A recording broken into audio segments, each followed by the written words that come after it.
শুভ দুপুরে জানাই তোমাদেরকে অনেক শুভেচ্ছা, অনেক ভালোবাসা। আজকে দুপুরে দেখো আমাদের বাড়িতে কি রান্নাবান্না হয়েছে, আর তোমরা সবাই কেমন আছো বন্ধুরা। গরম তো প্রচণ্ড পরিমাণে পড়েছে।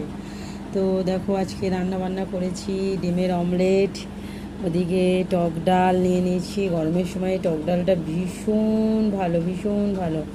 আলু ভাজা, ভেন্ডি ভাজা, একটু সঙ্গে কাঁচা পেঁয়াজ নিয়ে নিয়েছি, আর ঠান্ডা জলের বোতল। তো হচ্ছে আমাদের আজকে এই রান্নাবান্না হয়েছে। গরমে আর বেশি কিছু ভালো লাগছে না, তো এই জন্য এই রান্নাবান্না করেছি বন্ধুরা।